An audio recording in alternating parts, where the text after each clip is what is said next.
Good morning, students. We are in Sri Durgaji Public School and study about chapter probability. The chapter probability is a chapter of chances. Probability कहाँ से जन्म लिया? जहाँ से हम लोग बात करने लगे किसी चांसेस की, जस्ट लाइक तुम्हारे फेल होने के चांसेस क्या है, तुम्हारे पास होने के चांसेस क्या है, ये भी तो एक चांस है। तो वहाँ भी किसकी बात हो सकती है? प्रोबेबिलिटी की बात हो सकती है। तो probability totally depended on chances. If we toss a coin and we accept that head comes, तो chances of head comes probability होगा। टेल्स आने की चांसेस भी क्या होगी? प्रोबेबिलिटी होगी।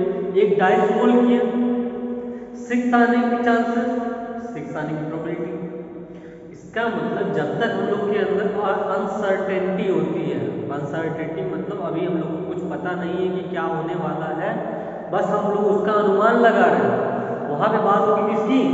प्रोबेबिलिटी की। और जब हमको कंफर्म हो चुका है कि सिक्का जमीन पे आ चुका है, हेड आ चुका है या डाइस रोल हो चुका है, सिक्स आ चुका है, रिजल्ट आने के बाद हम पास हो चुके हैं, वहां प्रोबेबिलिटी का मैटर खत्म, वहां प्रोबेबिलिटी की बात नहीं होती। प्रोबेबिलिटी कब होती है? कोई इवेंट होने से पहले। इवेंट होने के बाद थोड़ी प्रोबेबिलिटी होगा। इवेंट होने से पहले तक हम प्रोबेबिलिटी की बात करते हैं। प्रोबेबिलिटी हम लोग के लाइफ के काफ़ी जगह पे यूज़ होता है। इकोनॉमिक्स, बिजनेस, यहाँ भी प्रोबेबिलिटी का काफ़ी यूज़ है कि सेंसेक्स कितना ऊपर जाएगा, कितना नीचे जाएगा, क्या अनुमान लगाया जाए, कौन सा शेयर लिया जाए, कौन सा शेयर बेचा जाए, ये सब किस पे डिपेंड करते हैं? प्रोबेबिलिटी पे ही डिपेंड करते हैं। तो प्रोबेबिलिटी में कुछ इंपॉर्टेंट टर्म्स होते हैं। पहला टर्म क्या है? एक्सपेरिमेंट। एक्सपेरिमेंट क्या होता है? एक्सपेरिमेंट एक ऐसा प्रोसीजर होता है जिसकी कुछ ना कुछ आउटकम्स आए, उसको क्या बोलते हैं? एक्सपेरिमेंट। कुछ ना कुछ आउटकम्स आना ही चाहिए, उसको हम लोग क्या बोलेंगे? एक्सपेरिमेंट।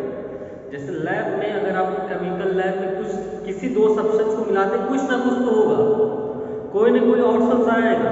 अगर आप कहते नहीं कुछ नहीं होगा, तो कुछ नहीं भी होना भी तो एक एक्सपेरिमेंट है कि अगर हम इसको मिला दें तो कुछ नहीं होगा, पता चला तो कोई कुछ नहीं हुआ, तो कुछ नहीं होना भी एक एक्सपेरिमेंट है। तो एक्सपेरिमेंट क्या होता है? जिसका कुछ वेल डिफाइंड आउटकम है। कॉइन टॉस किया, हेड या टेल आए, हेड या टेल के अलावा कुछ और नहीं आ सकता, आपको कंफर्म बताइए हेड आना है या तो टेल आना है, तो उसको हम लोग बोलेंगे एक्सपेरिमेंट। तो एक्सपेरिमेंट क्या होता है? एक ऑपरेशन होता है। Experiment is a operation which can produce some well defined outcome। Experiment एक ऐसा प्रोसीजर होता है जो कि कुछ वेल डिफाइंड आउटकम्स देता है। अच्छा, रैंडम एक्सपेरिमेंट क्या होता है? रैंडम नाम से पता चल रहा है कि कुछ भी, मतलब एक ऐसा एक्सपेरिमेंट जिसमें एक से अधिक पॉसिबल आउटकम, एक से अधिक पॉसिबल आउटकम्स, उसको हम लोग बोलते हैं रैंडम एक्सपेरिमेंट। एक ऐसा एक्सपेरिमेंट जिसमें एक से ज्यादा पॉसिबल आउटकम्स हो, उसको बोलते हैं हम लोग रैंडम एक्सपेरिमेंट। डिटरमिनिस्टिक एक्सपेरिमेंट क्या होता है? रैंडम एक्सपेरिमेंट बहुत सारे एग्जांपल है। तो toss a coin, roll the dice, कुछ भी कर सकते हैं। जैसे मार्क द क्वेश्चन ट्रू और फॉल्स दो, तो ये भी क्या है? रैंडम एक्सपेरिमेंट है। डिटरमिनिस्टिक एक्सपेरिमेंट एक ऐसा एक्सपेरिमेंट जिसके पास सिर्फ और सिर्फ कितने हो? एक पॉसिबल आउटकम हो, उसको बोलते हैं डिटरमिनिस्टिक एक्सपेरिमेंट। जिसके पास सिर्फ और सिर्फ कितने आउटकम्स हो? एक आउटकम्स हो, उसको बोलते हैं हम लोग क्या? Deterministic experiment. सैंपल स्पेस क्या होता है? Set of all possible outcome in a random experiment. Random experiment में एक से ज्यादा आउटकम्स आएंगे, तो रैंडम एक्सपेरिमेंट के set of all possible outcomes in a random experiment is known as sample space. Set of all possible outcomes in a random space is known as sample space and is denoted by S. इसके बाद हम कुछ example देखेंगे sample space के, इतना आप लोग screenshot ले लीजिए। देखो हम लोग सैंपल स्पेस के एग्जांपल की बात करते हैं। पहले देखो सैंपल स्पेस के एग्जांपल की बात करते हैं। दो पॉइंट को क्रॉस करो तो सैंपल स्पेस में से क्या क्या आ जाएगा? Head head, head tail, tail head और हेड हेड, यही सब आएंगे ना। यहाँ विजुअल हो रहा है तो बता दी, पहले उसी को हम लोग थोड़ा सा डिफाइन कर दें, फिर इसके बाद नीचे दिख रहा है, दिख रहा है। सैंपल स्पेस जो होता है हम लोग का दो टाइप का होता है, इसको हम लोग लिखना पहले ऊपर बोल रहे हैं। सैंपल स्पेस हम लोग का दो टाइप का होता है। एक होता है फाइनाइट सैंपल स्पेस और एक होता है infinite sample space. Finite sample space क्या होता है? जैसे मान लीजिए हम लोग दो पॉइंट है या एक पॉइंट को दो बार क्रॉस करते हैं, तो एक बार हो सकता है कि हेड आया होगा, दूसरी बार में टेल आया होगा, एक बार में हेड, दूसरी बार में हेड आया होगा, एक बार में टेल, दूसरे में हेड आया होगा, तो या तो दोनों पे टेल। टोटल सैंपल स्पेस कितने हो सकते हैं? सैंपल स्पेस में टोटल 4 एलिमेंट।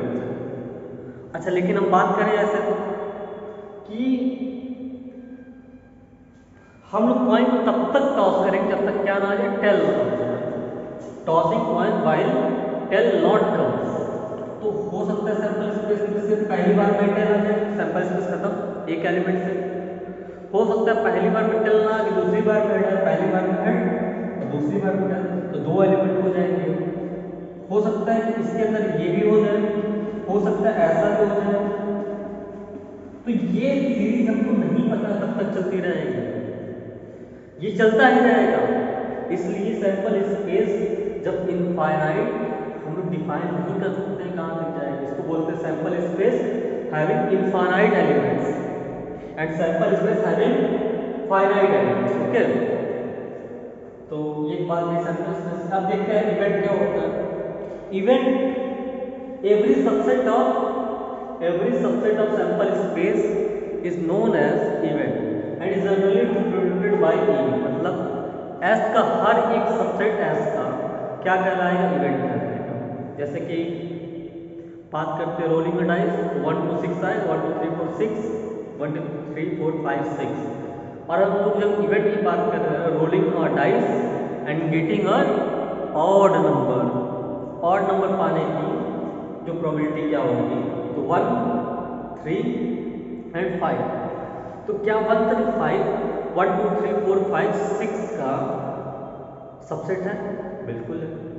तो उस टाइम जो हम लोग का इवेंट होगा वो इसका सबसेट होगा, और सबसेट होगा तो क्या आ जाएगा? इवेंट। तो every subset of sample space is known as event. Impossible event क्या होता है? ऐसा इवेंट जो पॉसिबल ही ना हो, जैसे कि डाइस रोल करते समय 7 आने की प्रोबेबिलिटी क्या है? पॉसिबल है? नहीं है। इसको क्या बोलेंगे? Impossible event. तो 5 को ही बोलते हैं इम्पॉसिबल इवेंट। क्यों? 5 तो हर सेट का सबसेट होता है, तो एस का भी रहेगा, और 5 के पास कोई एलिमेंट है नहीं, तो 5 को तो क्या बोलेंगे? इम्पॉसिबल इवेंट बोलेंगे। और श्योर इवेंट क्या होता है? श्योर इवेंट मीन्स ऐसा इवेंट जो एकदम कंफर्म है कि इवेंट वो होना है। जैसे एक डाइस रोल करें और हम बात करें कि 1 से 6 आने की प्रोबेबिलिटी क्या है, श्योर डाइस रोल करोगे तो 1 से 6 ही आएगा ना, 1 से 6 तक कोई भी आएगा। ये क्या है? श्योर है। जैसे कोई सबसेट खुद का, कोई सेट खुद का सबसेट तो होता है और उस सेट के पास सारे एलिमेंट होते हैं खुद के, तो इसलिए इसको श्योर इवेंट बोलते हैं। कौन सा इवेंट? Sure event. मतलब ऐसा इवेंट जो श्योर है, कंफर्म है। इम्पॉसिबल इवेंट की प्रोबेबिलिटी होती है 0 और श्योर इवेंट की प्रोबेबिलिटी होती है 1। श्योर इवेंट की प्रोबेबिलिटी माना गया है मैथ में 1 और इम्पॉसिबल इवेंट की प्रोबेबिलिटी माना गया है 0। तो इस बेसिस पे हम लोग ये समझ पाए कि इसके बीच प्रोबेबिलिटी जो होती है 1 या 1 लेस 0 या 0 से ग्रेटर ही होगी। कभी ना 0 से लेस हो सकती है, ना कभी 1 से बड़ी हो सकती है, हमेशा इन दोनों के बीच में पोजीशन लाई करेगी और इन दोनों के इक्वल हो सकती है। ठीक है, आई बात समझ में? देखो अब हम लोग को पढ़ना है क्या, सिंपल इवेंट क्या होता है और कंपाउंड इवेंट क्या होता है। सिंपल इवेंट क्या होता है, कंपाउंड इवेंट क्या होता है। तो एक ऐसा इवेंट जो जिसके पास सैंपल स्पेस सिर्फ और सिर्फ एक एलिमेंट हो उसको बोलते हैं simple event. And event containing only one element of sample space is known as simple और एलिमेंट्री इवेंट। मतलब इसको हम लोग कौन सा इवेंट और बोलते हैं, एलिमेंट्री इवेंट बोलते हैं। फिर कंपाउंड इवेंट, एक ऐसा इवेंट जो सिंपल ना हो, या दूसरी लैंग्वेज में बोल सकते हैं जिसके पास एक से ज्यादा एलिमेंट हो किसके, सैंपल स्पेस के, उसको बोलेंगे हम लोग कंपाउंड इवेंट। और event which is not simple और containing more than one element of sample space is known as compound event. Example कुछ देखते हैं, एक डाइस रोल किए हैं तो हम लोग का क्या क्या आएगा वो सैंपल स्पेस में, 1 2 3 4 5 6।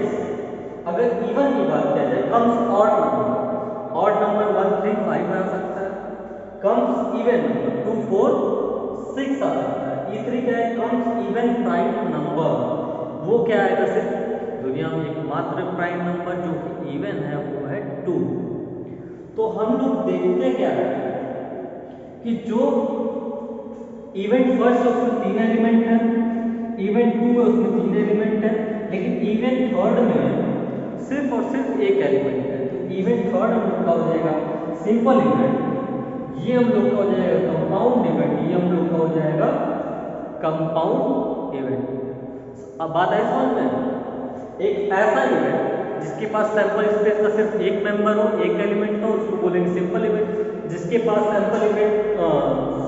सैंपल स्पेस का एक या एक से अधिक एलिमेंट है उसको बोलेंगे हम लोग क्या, कंपाउंड इवेंट। और कुछ एग्जांपल सिंपल इवेंट के और ये दोनों एग्जांपल कंपाउंड इवेंट के। ठीक है, देखो अब हम लोग को देखना है म्यूचुअली एक्सक्लूसिव इवेंट क्या होता है, म्यूचुअली एग्जॉस्टिव इवेंट क्या होता है, म्यूचुअली एक्सक्लूसिव इवेंट क्या होता है एंड म्यूचुअली एग्जॉस्टिव इवेंट क्या होता है। जब हम लोग के पास दो इवेंट हो, जैसे पिछला इवेंट था ना, वीडियो प्रीवियस करके देखना, पिछला इवेंट इवेंट क्या था 2 4 6 एंड सेकंड इवेंट क्या था ऑड नंबर वाला 1 3 5 और दूसरा इवेंट था इवन नंबर वाला 2 4 6। तो जब इन दोनों इवेंट को हम लोग देखते हैं तो इन दोनों इवेंट में कोई भी एलिमेंट कॉमन नहीं है। तो जब एलिमेंट दो इवेंट के बीच में कोई भी एलिमेंट कॉमन ना हो उसको हम लोग बोलते हैं म्यूचुअली एक्सक्लूसिव इवेंट। तो जो प्रीवियस था उसमें E1 एंड E2 क्या कहलाएगा, mutually exclusive event. Two events E1 and E2 are said to be mutually exclusive if and only if their intersection have no element, means E1 intersection E2 is equals to 5। अगर कभी by the way however हो जाता है कि 5 equal नहीं आता तो उस टाइम उस दोनों इवेंट को हम लोग कंपैटिबल इवेंट कहेंगे। कौन सा इवेंट बोलेंगे, कंपैटिबल इवेंट। ठीक है, म्यूचुअली एक्सक्लूसिव इवेंट क्या होता है, जब हमारे पास नंबर ऑफ इवेंट्स हो, मतलब E1 है, E2 है, E3 है, E4 है एंड मेनी और इवेंट कई सारे हो, उसमें अगर ये कंडीशन भी फॉलो करें, ये कंडीशन भी फॉलो करने के साथ साथ ये कंडीशन फॉलो करने के साथ साथ अगर ऐसा भी हो जाए कि उन सबका यूनियन जो event first union, event second union, event third union and so on, event and मतलब सारे इवेंट्स का जो यूनियन है वो सैंपल स्पेस के इक्वल हो जाए और ये कंडीशन भी फॉलो करे, उस टाइम हम लोग बोलेंगे mutually exhaustive event.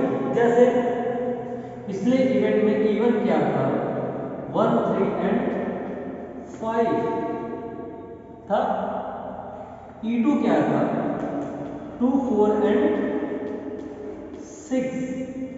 If we see this E1 intersection E2, then there is no element common in their intersection। कोई एलिमेंट कॉमन है क्या, नहीं है ना।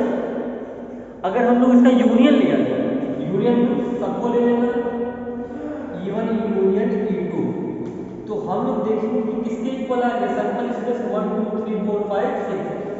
तो इन दोनों इवेंट को हम लोग म्यूचुअली एक्सक्लूसिव बोल सकते हैं और इन दोनों इवेंट्स को हम लोग म्यूचुअली एग्जॉस्टिव इवेंट भी बोल सकते हैं। बात आई समझ में कि म्यूचुअली एक्सक्लूसिव इवेंट किसे कहेंगे, म्यूचुअली एग्जॉस्टिव इवेंट किसे कहेंगे। अगर इवेंट के इंटरसेक्शन में आता है फाई तो उन दोनों इवेंट्स को हम लोग बोलेंगे म्यूचुअली एक्सक्लूसिव, फाई नहीं आता है तो उसको बोलेंगे कंपैटिबल इवेंट। अगर कई सारे इवेंट है उनका यूनियन जो है सैंपल स्पेस के इक्वल आ जाता है तो उसको हम लोग बोलेंगे क्या कि म्यूचुअली एग्जॉस्टिव इवेंट है। अगर यूनियन आ जाता है सैंपल स्पेस के इक्वल तो म्यूचुअली एग्जॉस्टिव इवेंट। और लास्ट बात, अगर एग्जांपल की बात करें हम लोग तो ये है एग्जांपल। तो ये दोनों जो इवेंट E1 है E2 है एक दूसरे के एक्सक्लूसिव भी है और एग्जॉस्टिव भी है। तो आप अच्छे समझ जाइए, जहां क्वेश्चन में डाउट हो वहां डायरेक्टली पूछ सकते हैं। अब आप जैसे ही पूछ सकते हैं, मतलब कमेंट करके पूछ सकते हैं, पर्सनली हमें मैसेज करके पूछ सकते हैं, लेकिन जहां क्वेश्चन में समझ में ना आए वहां आप हमसे पूछ सकते हैं, ठीक है। Okay, note down this. देखो लास्ट क्या हमें पढ़ना, इंडिपेंडेंट इवेंट क्या होता है एंड इक्वी लाइकली इवेंट क्या होता है, ठीक है। तो इंडिपेंडेंट इवेंट क्या होता है, एक ऐसे दो ऐसे जिसमें किसी एक के होने से दूसरे के होने ना होने को कोई फर्क नहीं पड़ता। क्या समझे इससे? अगर हम लोग 2 कॉइन को साथ में टॉस करते हैं, मान लेते हैं कि फर्स्ट कॉइन पे क्या आ गया, हेड। मान लेते हैं क्या फर्स्ट कॉइन पे क्या आ गया, हेड। इससे हमको कोई फर्क नहीं पड़ता कि फर्स्ट कॉइन पे क्या आया, सेकंड कॉइन पे इससे कोई फर्क नहीं पड़ता। तो ये दोनों इवेंट आपस में क्या कहलाएंगे, इंडिपेंडेंट इवेंट, जिसमें एक के होने से दूसरे के होने ना होने को कोई फर्क नहीं पड़ सकता। फर्स्ट पे हेड आया तो सेकंड पे आया तो जरूरी नहीं कोई उसके ऊपर कोई रिस्ट्रिक्शन नहीं लगा कि आप भी हेड लाइए, वो हेड भी आ सकता है या टेल भी आ सकता है। जब हम 2 डाइस को साथ में रोल करते हैं, फर्स्ट पे 1 आने से कोई डिपेंड या फर्स्ट पे कोई भी नंबर आने से ये कोई रिस्ट्रिक्शन सेकंड पे नहीं लगता है कि तुम्हारे में भी ये आएगा, उस पर कुछ भी आ सकता है, वो इंडिपेंडेंट होता है।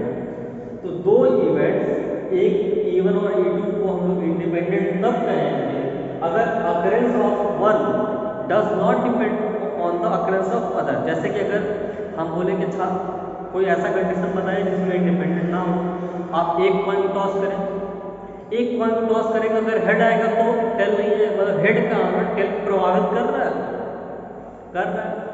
और टेल का आना हेड को प्रभावित कर रहा है, इफेक्ट कर रहा है। तो उस टाइम हम लोग इंडिपेंडेंट इवेंट नहीं बोल पाएंगे। लेकिन जब हम 2 कॉइन को साथ में टॉस करते हैं तो एक पे हेड आने से तो कोई मतलब नहीं है कि सेकंड पे क्या आएगा, इसलिए हम लोग इस इवेंट को क्या बोलते हैं, इंडिपेंडेंट इवेंट बोलते हैं। जैसे एग्जांपल टॉसिंग 2 कॉइंस, ठीक। Last equally likely event. तो इक्वली लाइकली इवेंट क्या होता है भाई, तो इक्वली लाइकली इवेंट वो होता है जिसमें प्रोबेबिलिटी ऑफ जो सभी के आने की संभावना, सभी के आने की प्रोबेबिलिटी, सभी के आने की चांसेस, अकरेंस होने की चांसेस बराबर होने की चांसेस बराबर हो, उसको हम लोग बोलते हैं क्या, इक्वली लाइकली इवेंट या इक्वली प्रोबेबल इवेंट। यही हम लोग का लास्ट है। उसके बाद हम लोग लास्ट ये नहीं, लास्ट ये है जो हम लोग लिखने जा रहे हैं, प्रोबेबिलिटी। जो चैप्टर पढ़ रहे हैं लास्ट उसको खत्म करने से पहले उसको बताना पड़ेगा ना। Probability of event is defined as favourable